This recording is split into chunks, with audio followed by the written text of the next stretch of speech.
Picture this. I'm on an oil rig in the middle of the ocean working 14-hour shifts to save money for retirement on my grandfather's Montana land, the only wealth my family ever had. 2 years later, I come home and there are 98 houses on my property. The HOA president pulls up in a white Lexus and tells me I'm the one trespassing. She fined me $300 for walking on my own land. What she didn't know, buried in my grandfather's 1948 deed was one sentence, 17 words, that made every house she built completely illegal. By the time I was done, she faced 40 years in prison, and I owned the whole development. Before I show you how one sentence destroyed a multi-million-dollar scam, tell me, what would you do? Drop it below. Where are you watching from? If you've ever fought an HOA, buckle up. Let's get into it. My name is Dalton Reeves. I'm 52 years old, and for the last 25 years, I've worked as a petroleum engineer, mostly on offshore rigs in places most people can't even pronounce. The pay is incredible, but the work will break you if you let it. 14-hour shifts in 100-degree heat, living in a metal box in the middle of the ocean, away from everything and everyone you love. But I had a plan. I was going to do this until I turned 55, bank every dollar I could, then retire to the land my grandfather left me and live the rest of my life in peace. That was the plan. My grandfather, Mercer Reeves, died 14 months before all of this started. He was 89 years old, lived his entire life on that land. 200 acres of Montana grassland about 15 miles outside Billings. He bought it in 1948 with money he saved from working in the copper mines. It wasn't much, but it was ours. I spent every summer there as a kid. I can still smell the sagebrush after it rains, that sharp, clean smell that makes you feel like you're breathing for the first time. I remember the sound of the barn door creaking open in the morning, and the way my grandfather's calloused hands felt when he taught me to tie a bowline knot. That land was more than property to me. It was the only piece of my family's history that survived. When Mercer died, I was on a rig off the coast of Equatorial Guinea. The internet was terrible, maybe 20 minutes a day when the satellite was working. I got the news from a lawyer's email that took 3 days to download. By the time I could arrange leave and get back to the States, the funeral was over. I handled what I could remotely, signed the will paperwork, set up auto pay for the property taxes from Mercer's bank account, made sure everything was locked down legally. Then I went back to finish my contract. 2 more years and I'd be done. 2 more years and I could go home. I landed in Billings on a Tuesday morning in October, rented a truck, and started the drive out to the property. I had the windows down, and for the first time in 2 years, I felt like I could actually breathe. Then, about 2 miles from the turnoff, I saw something that made my stomach drop. Street lamps. Brand new black metal street lamps lining a road that didn't exist when I left. Then I saw the sign, Ridgecrest Estates, a planned community. I told myself maybe it was nearby. Maybe they built it on the adjacent land. But when I got to where the gate should have been, the old wooden gate my grandfather built in 1953, it was gone. In its place were these massive stone pillars with a wrought iron arch that said Ridgecrest HOA Private Property. And past that, rows and rows of identical houses. Beige siding, black shutters, 2 stories, perfect lawns. I counted them later. 98 houses, on my land. I pulled up to the pillars, and a young security guard stepped out of a little booth. He looked bored, like he'd done this 1,000 times. I rolled down my window and he said, "Resident or guest?" I just stared at him. "Neither," I said. "I own this land." He actually laughed. Then he got on his radio and said something I couldn't hear. 5 minutes later, a white Lexus SUV came screaming up the road and skidded to a stop. The door opened and out stepped this woman, platinum blonde hair in a perfect bob, athleisure outfit that probably cost more than my truck, fake tan, teeth so white they almost glowed. She walked up to my window and smiled, but it was the kind of smile that doesn't reach your eyes. "Sir," she said in this voice that was sweet and condescending at the same time, "I don't know what scam you're trying to pull, but this is a legal residential development. We have permits, deeds, everything. If you don't leave, I'm calling the sheriff." I took a breath. My grandfather, Mercer Reeves, owned this land. I inherited it. I have the deed. She laughed, high-pitched, brittle, like glass breaking. "That deed is worthless," she said. "This land was legally purchased from the county in a tax foreclosure auction 18 months ago. We did our due diligence. You lost it. Now leave, or I'll have you arrested for trespassing." Her name was Priscilla Van Dorn. And she had no idea what she'd just started. I didn't argue with her. There's no point arguing with someone who thinks they've already won. I just turned the truck around and drove back into town. My hands were shaking on the steering wheel, not from fear, from rage. But I'm 52 years old and I've worked on oil rigs with men who would kill you over a poker game. I learned a long time ago that the guy who stays calm wins. So I stayed calm. First stop, the county recorder's office in Billings. It's this old brick building downtown that smells like dust and old paper. I walked up to the counter and this older woman, maybe 65, glasses on a chain, looked up at me. "Help you, hun?" "I need to pull records on a property," I said. 200 acres, rural route outside town, original deed under Mercer Reeves. She typed into her computer for a minute, then frowned. "Oh," she said. "This one's complicated." She printed out a stack of papers and spread them on the counter. And there it was, clear as day. My grandfather's deed, recorded in 1948. Clean chain of title, no liens, no problems. But then, 18 months ago, the county issued a tax foreclosure notice. Apparently, my grandfather hadn't paid property taxes for 3 consecutive years, which was impossible because Mercer paid his taxes the same day every year, January 15th, like clockwork. "Can I see the tax bills?" I asked. She pulled them up, and that's when I saw it. The bills had been mailed to the wrong address. Not even close to the right address. The rural route number was completely wrong, like someone transposed 2 digits. The foreclosure notice was published in the legal section of the newspaper, which is required by law. But I was overseas, and Mercer was dead. Nobody saw it. The property went to auction, sold to something called Ridgecrest Development LLC for $47,000 for 200 acres of land that was worth at least $1 million. I felt sick. "Who was the buyer's agent?" I asked. The clerk looked at the signature line. "Bryn Kelsey." Then she said, almost as an afterthought, "Oh, Bryn married the lead county commissioner last year. Small world, right?" And that's when I knew. This wasn't bad luck. This wasn't a clerical error. Someone had been watching for an opportunity. But here's the thing about Montana property law that most people don't know. Even if the county legally forecloses on your land, you have something called a redemption period. Depending on the type of property, you have anywhere from 1 to 2 years to reclaim it by paying back the taxes, plus the auction price, plus interest and penalties. I pulled up the statute on my phone right there in the recorder's office. I still had time. Barely. I had 14 months since the auction. The redemption window for non-agricultural residential was 24 months. I had 10 months left. I called a lawyer that afternoon. His name was Leopold Crane, Leo for short. His office was above a pawn shop on the edge of downtown, and when I walked in it smelled like burnt coffee and stale cigarette smoke, even though I'm pretty sure smoking in offices has been illegal for 20 years. Leo was 61, looked 70, wearing a suit that might have fit him 30 pounds ago. But when I told him my story, his eyes got sharp. "You want to fight an HOA in the county?" he said. "Son, I like your optimism. This is going to be expensive." "How expensive?" $70,000, give or take. That's the back taxes, the auction price, interest, penalties, and my fee. I had it. Barely. I'd been saving for 25 years. I emptied my savings account and took a loan against my 401k. It hurt, but I didn't care. This was my land. 3 days later, Leo filed the redemption paperwork with the county. By law, they had to notify Ridgecrest LLC that I was reclaiming the property. I knew what was coming next. I just didn't know how fast it would happen. 48 hours after we filed, someone knocked on my motel room door. I was staying at this cheap place on the edge of town. Budget in, $39 a night, smells like disinfectant and sadness. I opened the door, and there she was, Priscilla. But this time, she had her teenage son with her, holding up an iPhone, filming me. "This man," she said, loud enough for the camera and anyone nearby to hear, "is trying to steal our homes." 98 families live in Ridgecrest. Teachers, nurses, retirees, people who saved their whole lives to buy a home. And he's trying to exploit a legal technicality to take it all away. People were coming out of their rooms now, staring.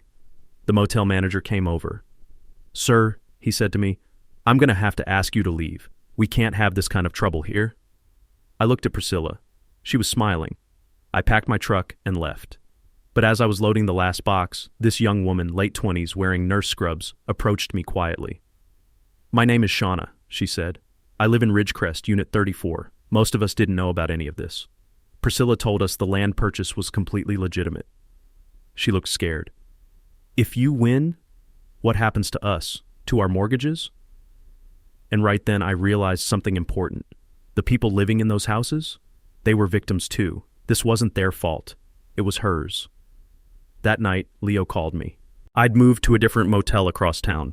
This one was worse, but at least Priscilla didn't know where I was yet. "We have a problem," Leo said. "Ridgecrest just filed an emergency injunction to block your redemption. There's a hearing in 72 hours. Can they do that?" "They can try. Their argument is that letting you reclaim the land would cause irreparable harm to 98 innocent homeowners. They're going to make you look like the villain." "Who's the judge?" "Harold Pittman." There was a pause. "He goes to the same country club as Garrett Van Dorn." "Who's Garrett Van Dorn?" "Priscilla's husband. He owns Ridgecrest Development LLC. Of course he does." The hearing was on a Friday morning. I couldn't sleep for 2 nights before. I kept thinking about my grandfather, about how hard he worked for that land, about how he trusted the system to protect it. The system failed him, but maybe it wouldn't fail me. The courtroom was old. Wood paneling, high ceilings, that specific smell of floor wax and old law books. When I walked in, the gallery was packed. Priscilla had bussed in about 40 Ridgecrest homeowners. They sat there in their nice clothes, arms crossed, glaring at me like I was the one who'd done something wrong. Priscilla sat in the front row wearing pearls and this smug expression that made me want to scream. Their attorney was this guy named Marcus Treadwell. Slick suit, probably $800 an hour. Flew in from Denver just for this. He had a PowerPoint presentation ready. Photos of families, kids having birthday parties in Ridgecrest backyards, testimonials from residents about how much they loved their homes. Judge Pittman nodded along, looking sympathetic. Then it was our turn. Leo put me on the stand. He asked me about my grandfather, about the land, about being overseas when Mercer died. I told the truth. I told them about working 14-hour shifts on an oil rig to save money so I could retire on that land. I told them about the mailing error, about the tax bills going to the wrong address. Treadwell stood up for cross-examination. He was good. I'll give him that. "Mr. Reeves," he said, "you didn't check on your grandfather's affairs for 2 years. I was on an oil rig in Equatorial Guinea. We had satellite internet for maybe 20 minutes a day. But you could have hired someone to manage the property. You could have checked the tax records remotely. You chose not to." I looked right at him. I was working 14-hour shifts in 100-degree heat to save money so I could come home to that land. My grandfather died alone because I wasn't there. Don't lecture me about responsibility. The gallery went quiet. Even Pittman looked uncomfortable. Then Leo dropped the bomb. He introduced a stack of emails into evidence, emails between Bryn Kelsey, the buyer's agent, and the county tax assessor. We'd gotten them through a public records request. In one email, dated 19 months ago, 2 weeks before my grandfather died, Bryn wrote, "Are there any large parcels at risk of foreclosure due to mailing issues? I have a client who's very interested." The tax assessor responded with a list. Mercer's property was on it. Leo looked at the judge. "Your Honor, this wasn't a neutral foreclosure. Mrs. Kelsey, who's married to a county commissioner, actively hunted for vulnerable properties. She knew about the mailing error. She tipped off Ridgecrest LLC. That's conspiracy to defraud." Treadwell jumped up. "Objection. That's pure speculation. There's no evidence Ridgecrest knew about any mailing error." Leo smiled. "Then let's put Mr. and Mrs. Van Dorn under oath and ask them." Judge Pittman looked like he'd just swallowed something sour. He was friends with the commissioner.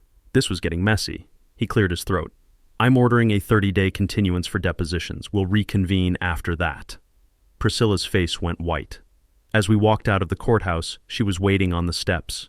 She got right in my face, close enough that I could smell her perfume, this overpowering synthetic vanilla that made my eyes water. "You're going to regret this," she hissed. "I will bury you." I just looked at her. "You're welcome to try." But she wasn't done. Over the next week, Ridgecrest's HOA website suddenly featured a community alert with my photo, an unflattering DMV picture labeled, "Land Grabber Threatens Your Home." A Facebook group called Billings Family Watch started posting about me. Hundreds of comments calling me a con artist, a scammer, a heartless monster trying to evict families. Someone made flyers with my face on them and stuck them on car windshields all over downtown Billings. "Stop Dalton Reeves, protect Ridgecrest." My photo got spray painted on a sheet of plywood and planted in a ditch by the highway. I was getting death threats in my email. But then something unexpected happened. Shauna, the nurse from Ridgecrest, called Leo's office and asked to meet with me. We met at a diner on the edge of town. Vinyl booths, smell of frying onions, waitress who looked like she'd been working there since 1987. Shauna looked nervous. "I've been talking to other homeowners," she said quietly. "A lot of people are furious at Priscilla for hiding all this. We bought these homes in good faith. We had no idea the title was questionable." "If I win," I said, "I don't know what happens to you. Legally, I mean. That's the honest truth." She nodded. "I know. But here's the thing. Priscilla's been stealing from us too." She slid a manila folder across the table. "I work night shifts at the hospital. Last week I couldn't sleep, so I went to the HOA office to grab some paperwork. Priscilla forgot to lock her computer. I found these. Inside were HOA budget reports, and the numbers didn't add up. The deposition started 2 weeks later. Leo went after Garrett Van Dorn first. We met in this sterile conference room in a law office downtown. Glass table, cold LED lights, everything designed to make you uncomfortable. Garrett showed up in an expensive suit, but he looked tired, like he hadn't been sleeping. He was 50-something, slicked back hair, the kind of guy who probably played golf every weekend and called it networking. Leo started slow. Basic questions about how Ridgecrest LLC was formed, how they found the property, standard stuff. Then he pivoted. "Mr. Van Dorn, when did you first learn about the Reeves property being available?" "At the auction," Garrett said. "We monitor county auctions regularly. It's part of our business model." "And who told you about this particular auction?" Garrett hesitated, just for a second, but I caught it. "I believe it was our agent, Bryn Kelsey." "Did Mrs. Kelsey mention anything about the property owner being deceased, or about a mailing error with the tax bills?" "I don't recall." Leo slid a document across the table. "These are phone records, 3 calls between you and Mrs. Kelsey in the week before the auction. One of them lasted 42 minutes. You don't recall what you discussed?" Garrett's jaw tightened. "We discuss a lot of properties. I can't remember every conversation." Then Leo asked the question that changed everything. "Mr. Van Dorn, how did you build 98 homes in only 14 months?" Garrett blinked. "We have an efficient construction process." "Let me rephrase. According to county records, you submitted building permit applications 6 weeks before the foreclosure auction. You broke ground before you even owned the land. How is that possible?" The room went silent. Garrett looked at his attorney. His attorney looked at the ceiling. "We were confident in our bid," Garrett finally said. "That's not business confidence," Leo said. "That's inside knowledge. You knew you were going to win that auction before it even happened." Priscilla's deposition was 3 days later. Same conference room, same cold lights. But Priscilla was different than her husband. She showed up ready for a fight. Full makeup, tailored blazer, pearl necklace. She thought she could charm her way through this. She was wrong. Leo started with the basics, then went for the throat. "Mrs. Van Dorn, did you know the prior owner of the Ridgecrest property never received tax notices? I'm not responsible for county clerical errors." "That's not what I asked. Did you know about the mailing error before the auction?" She paused. "Just 1 second. But on a deposition transcript, that pause is everything." "I don't recall." Leo pulled out more phone records. "You received 3 calls from Bryn Kelsey the week before the auction. What did you discuss?" "I don't remember. That was 18 months ago." "Mrs. Van Dorn, let me ask you about something else. In the past 18 months, how much money has Ridgecrest HOA collected in dues?" "I'd have to check the records.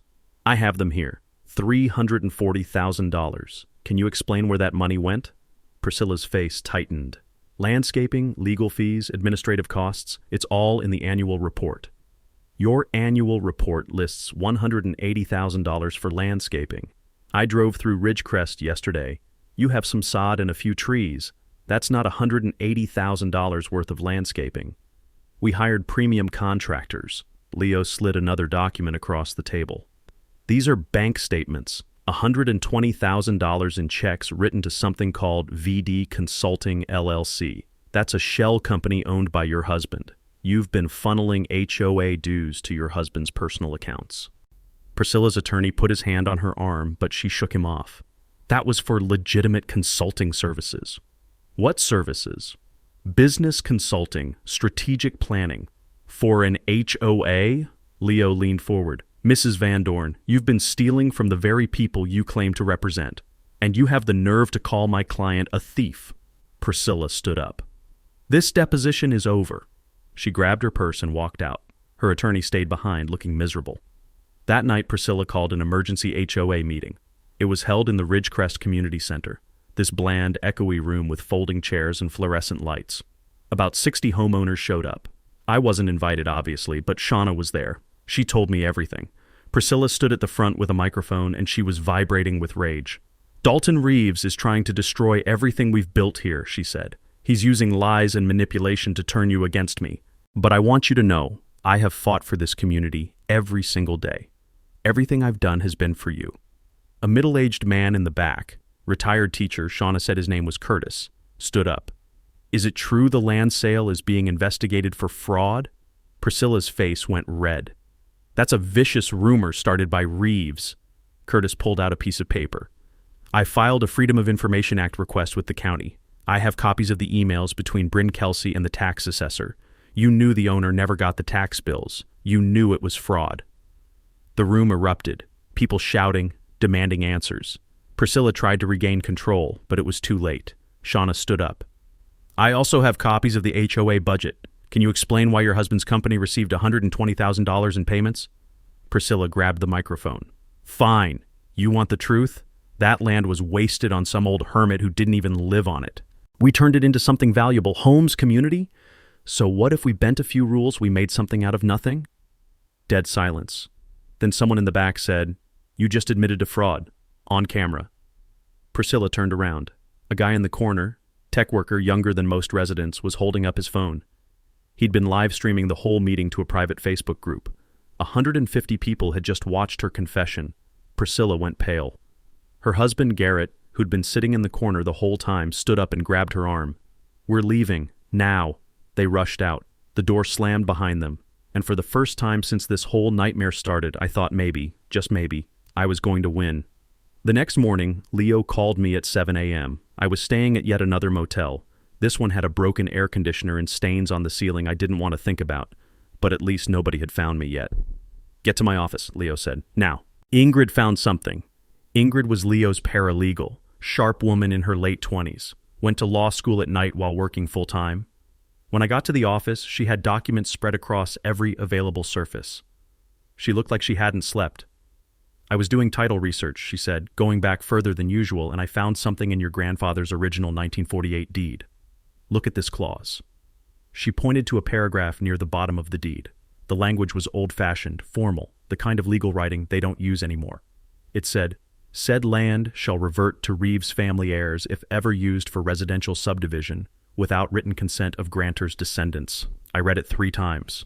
"What does that mean?" Leo was grinning. Actually grinning, which I'd never seen him do before. "It means your grandfather put a condition on the land when he bought it.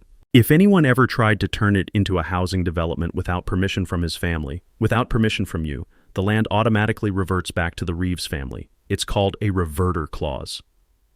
"So even if the county legally foreclosed—" "It doesn't matter," Leo interrupted.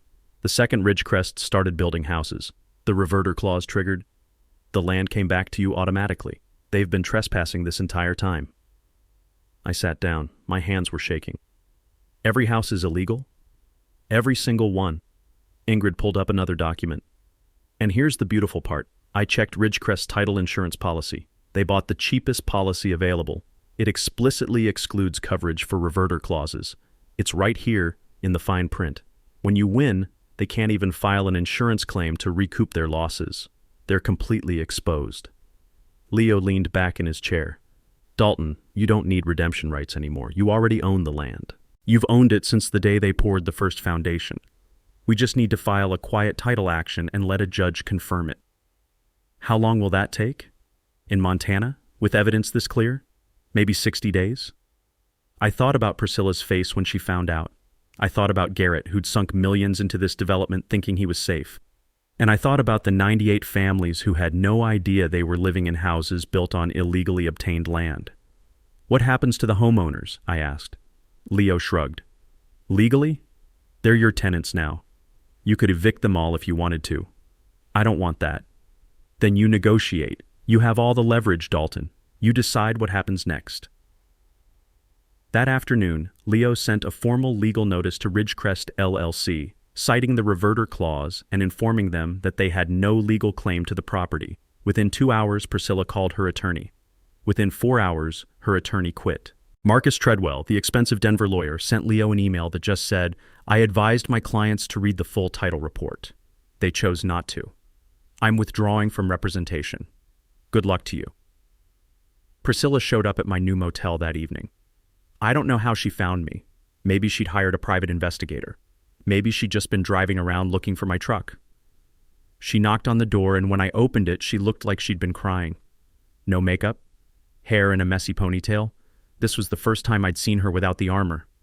"Please," she said, her voice cracked. "We put everything into this, our savings, our investments, everything. Garrett's other projects are failing. If you do this, we'll lose our house. We'll be bankrupt. We'll lose everything." I looked at her for a long moment. "You tried to steal my land," I said quietly. "You lied to 98 families. You embezzled their money. You sent me death threats. You spray-painted my face on a billboard, and now you want mercy?" She didn't have an answer. I closed the door. The next morning, I found a note taped to my windshield. Handwritten shaky letters. "Drop this, or you'll regret it. Last warning." I knew the handwriting. I'd seen it on HOA memos Shauna had shown me. It was Priscilla's. I took a photo of the note and sent it to Leo. He forwarded it to the county prosecutor. Threatening a witness is a crime. Priscilla had just made everything worse. Leo, his forensic accountant Raymond, and I met in Leo's office the next day to plan our strategy. Raymond was this 67-year-old retired IRS agent who did side work investigating financial fraud. He looked like somebody's grandfather, but he could find hidden money like a bloodhound. "Here's what we know," Leo said, spreading documents across his desk. "The reverter clause gives Dalton automatic ownership. That's the legal foundation. But we have 3 separate paths forward here, and we need to be smart about which ones we take." He drew a diagram on his whiteboard. Path 1, legal. We file a quiet title action. The court confirms Dalton owns the land. That takes about 60 days. Path 2, criminal. We refer the embezzlement evidence to the county prosecutor. Raymond found $120,000 that Priscilla funneled to her husband's shell company. That's theft. We also have the threatening note, which is witness intimidation. Path 3, community. We negotiate directly with the homeowners, offer them a fair deal so they're not caught in the crossfire. I looked at the board. We do all 3. Raymond nodded. Smart. Hit them from every angle. But you need to understand something, Dalton. When you file that quiet title action, Priscilla and Garrett are going to panic. Cornered animals bite. You need to be ready for that. We spent the next week building the case. Let me explain how the reverter clause works, because this is important and most people don't know about it. In old property law, we're talking 1940s, 50s, even earlier, landowners sometimes put conditions on deeds when they sold property. These conditions were meant to control how the land could be used in the future. A reverter clause basically says, you can own this land, but if you break these rules, ownership automatically reverts to the original family. In my grandfather's case, the rule was simple. No residential subdivision without family consent. The moment Ridgecrest started building houses, they violated that condition. Ownership snapped back to me like a rubber band. The key word here is automatic. They didn't need to know about the clause. It didn't matter if they'd done due diligence. The second they broke the condition, they lost the land, period. Here's the lesson. If you're ever buying property, pay for a comprehensive title search, not the cheap version. Get every deed, every restriction, every easement going back at least 100 years. Because buried in some old piece of paper might be a clause that makes your entire investment worthless. While Leo prepared the legal filings, Raymond and I worked on documenting the embezzlement. He traced every dollar that went through the HOA accounts. It was worse than we thought. Priscilla hadn't just stolen $120,000, she'd stolen closer to $180,000. The fake landscaping bills, the inflated legal fees that went to a law firm that didn't exist, the administrative costs that were actually payments to a spa in Scottsdale where Priscilla took quarterly trips. Raymond built a spreadsheet showing every fraudulent transaction, every fake invoice, every shell company payment. It was airtight. Meanwhile, I reached out to the homeowners. Shauna helped me organize a meeting at the VFW hall, this old wood-paneled building that smelled like stale beer and lemon furniture polish. About 50 Ridgecrest residents showed up. I stood at the front of the room and told them the truth. I never wanted to hurt any of you, I said. You bought homes in good faith. You're victims in this too. But legally, right now, you're living on land that belongs to me. So here's what I'm proposing. I explained the community land trust model. In simple terms, you own your house, but you lease the land underneath it from the trust. The lease is long-term, 30 years, and the rent is affordable, way below market rate. In this case, I was proposing $300 a month. For comparison, market rate land lease in that area would be $600-700 minimum. Why would you do that? One woman asked. She was a teacher, mid-40s, looked exhausted. Because my grandfather believed land should serve people, not enrich developers. And because Priscilla's scheme screwed all of us. This is how we make it right. Another man stood up, older guy, veteran by the look of him. His name was Curtis, the same one who'd called out Priscilla at the meeting. My father lost his farm to a bank technicality in the 1980s, Curtis said. I know what it's like to lose everything because someone exploited a loophole. What you're offering us? That's fair. That's more than fair. By the end of the meeting, 62 homeowners had signed a letter supporting my plan. We also brought in Dr. Yolanda Park, an environmental lawyer who specialized in community land trusts. She helped us draft the trust charter, making sure it complied with Montana nonprofit law. She worked pro bono because she believed in the model. Yolanda also found something interesting in Ridgecrest's original development plan, the one they'd submitted to the county for approval. They'd promised to preserve 40 acres as open space for environmental reasons, but they'd paved over it and built houses anyway. Another violation. Another nail in their coffin. 2 weeks before the county planning board meeting, everything was ready. Legal filings prepared, evidence organized, community support locked in. All we needed now was the right moment to go public. Priscilla wasn't done fighting. The night before the planning board meeting, she called her own emergency HOA meeting. She sent an aggressive email to every Ridgecrest resident with the subject line, "Mandatory attendance, your homes are at risk." About 70 people showed up at the community center. Shauna went and recorded everything on her phone. Priscilla had set up the room theater style, rows of chairs facing a screen where she had a PowerPoint ready. She'd gone full armor again. Perfect makeup, tailored blazer, hairstyled like she was going on TV, but if you looked close, you could see the cracks. Her hands shook when she clicked the remote. The presentation was titled, "Protecting Our Investment: The Truth About Dalton Reeves." The slides were a mix of half-truths and outright lies. Slide 1. Reeves is using a legal loophole to steal land from hardworking families. Slide 2. He plans to evict everyone and sell to a commercial developer. Slide 3. His so-called land trust is a scam with no legal backing. Then she showed a photo of me at what looked like some kind of protest holding a sign, except I'd never been to any protest. It took me about 10 seconds of reverse image searching to figure out it was a stock photo she'd doctored. She was that desperate. A woman in the third row raised her hand. "Priscilla, can you address the $120,000 in unexplained payments to your husband's company?" Priscilla's smile froze. "That's been fully accounted for. It's in the annual report." A man stood up. Accountant, worked from home. Shauna told me his name was Mitchell. I read the annual report 3 times. Those payments aren't itemized. What were they actually for? Legal fees, mostly, Priscilla said quickly. We've had to defend against Reeves's frivolous lawsuits. Shauna stood up in the back. I have bank statements showing the checks went to a shell company, not a law firm. The company is registered to your husband. The room got quiet. You could hear the fluorescent lights humming. Then Curtis, the Marine veteran, stood up. He was holding a folder. I did some digging on my own, he said. Priscilla, you told us this land was purchased legitimately, but county records show the tax notices were sent to the wrong address, and there are emails, public records, showing that Bryn Kelsey, the buyer's agent, specifically asked about properties with mailing issues before the foreclosure happened. You knew the owner never got those tax bills. That's not a technicality. That's fraud. Priscilla's face went white. That's a lie. Reeves is paying people to... I'm a retired Marine, Curtis interrupted. Nobody pays me to lie. You lied to us. We trusted you, and you lied. Other people started pulling out their phones, Googling, finding articles. Someone found a local news blog with the headline, County Commissioner's Wife Under Investigation for Land Deal. The room started buzzing with conversation. People standing up, voices rising. Priscilla slammed her hand on the podium. This is a smear campaign. Reeves is manipulating you.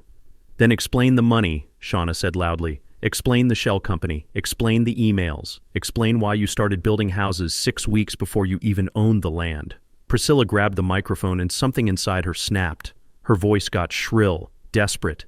Fine, you want the truth? That land was wasted on some old hermit who didn't even live on it. We turned it into something valuable, homes, community, something that actually matters. So what if we bent a few rules? We made something out of nothing.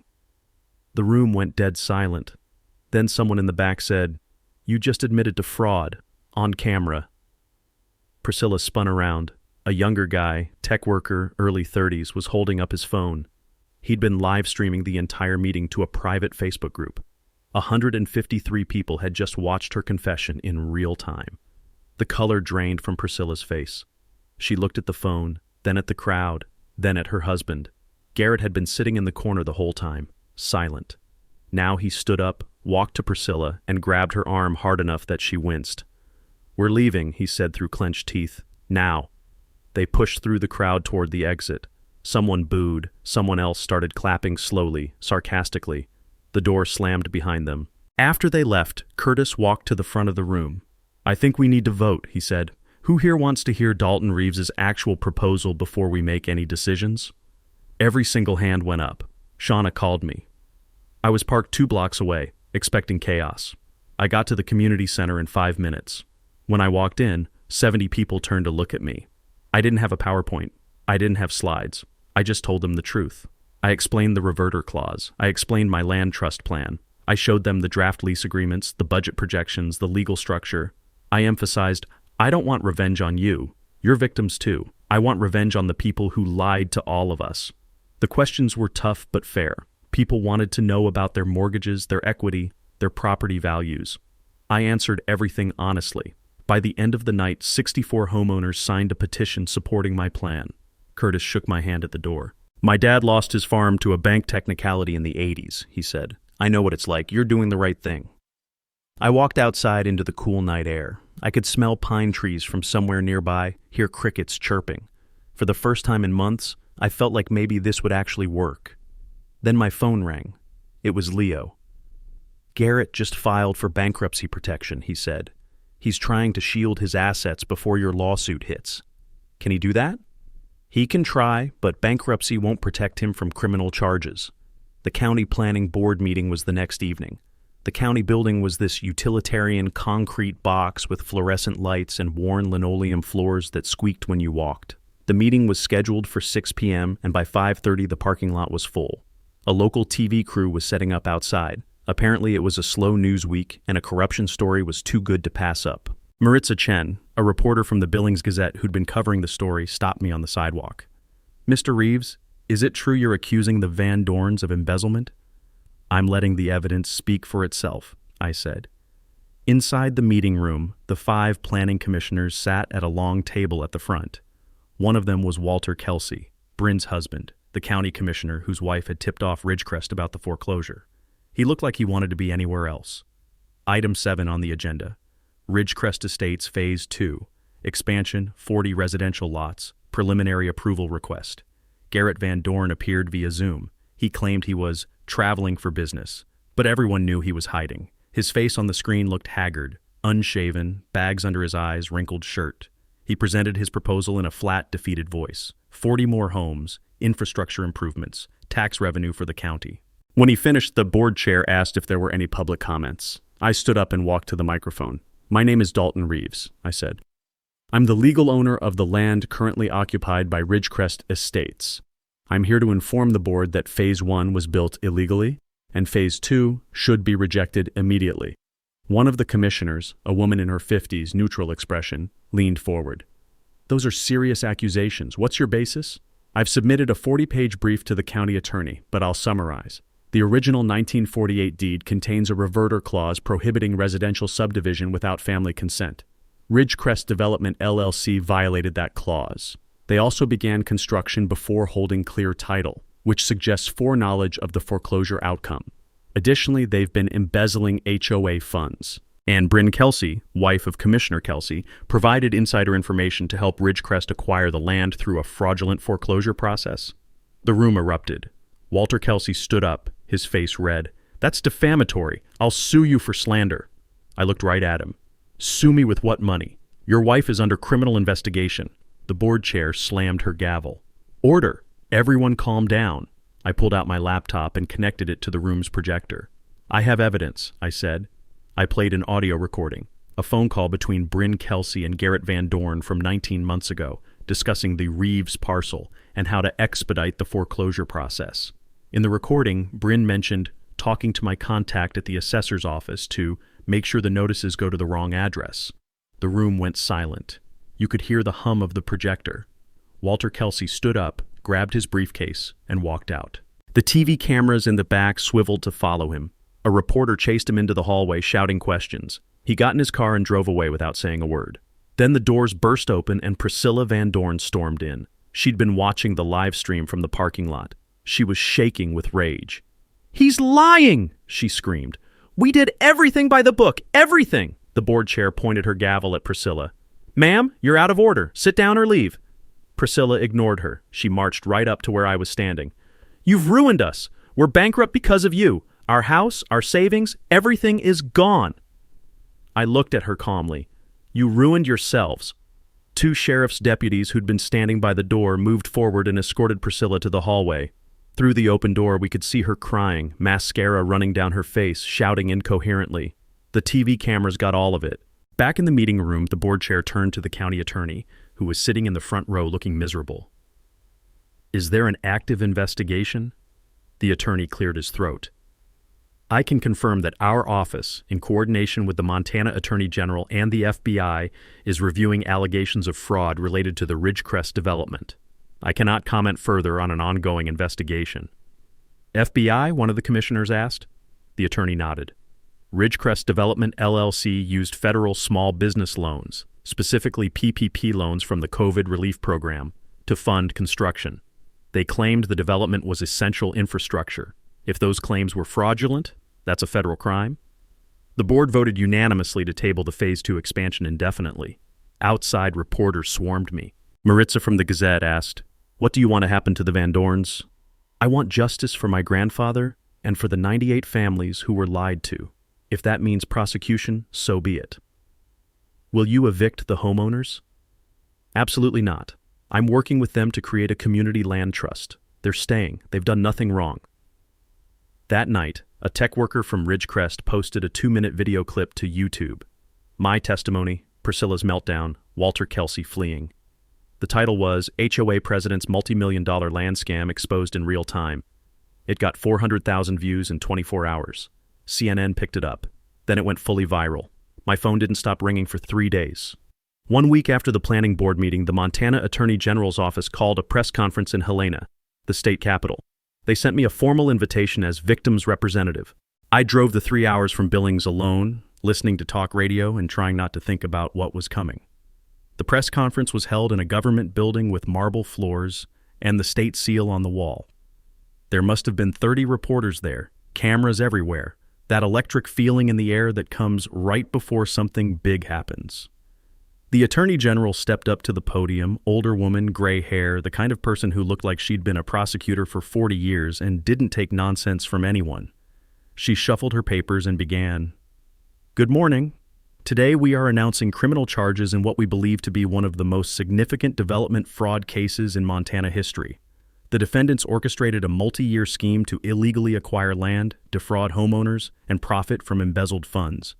She listed the charges. Garrett Van Dorn, 8 counts of wire fraud, 3 counts of embezzlement, 2 counts of attempted bribery, 1 count of conspiracy to defraud. If convicted on all counts, he was looking at up to 40 years in federal prison. Priscilla Van Dorn, 5 counts of embezzlement, 1 count of conspiracy, 1 count of witness intimidation, up to 15 years. Bryn Kelsey, 4 counts of official misconduct, 2 counts of conspiracy. The Attorney General explained how Bryn had used her position and her husband's influence to identify vulnerable properties, then tipped off developers for a commission. She'd done it at least 4 other times before Ridgecrest. "This case represents a brazen abuse of public trust," the AG said. "Thanks to Mr. Reeves's persistence and cooperation, we've been able to hold these individuals accountable." Then she invited me to speak. I walked up to the podium, and the camera flashes made me squint. I'm not good at public speaking. I'm an engineer. I work with numbers and metal and concrete, not words and cameras. But I thought about my grandfather, and I found the words. "My grandfather taught me that land isn't just property," I said. "It's a promise to the future. The Van Dorns broke that promise. But the 98 families living in Ridgecrest didn't break anything. They deserve stability and fairness, and I'm committed to giving them that." I looked directly at the camera. "This case isn't about revenge. It's about making sure no one else loses their heritage to greed and corruption. A reporter raised her hand. Mr. Reeves, do you feel vindicated? I thought about that for a second. I'll feel vindicated when every family in Ridgecrest has a secure 30-year lease and the Van Dorns are behind bars. Until then, there's work to do. Then I said something I'd been thinking about for weeks. And to anyone else dealing with an HOA nightmare, document everything. Know your rights. Don't back down. Bullies rely on you giving up. Don't give them that satisfaction. The arrests happened the next day. Federal marshals picked up Garrett at his strip mall in Idaho, where he'd been hiding out. The perp walk footage was all over the news. Garrett in handcuffs, unshaven, photographers everywhere. Such a different image from the slick developer he'd pretended to be.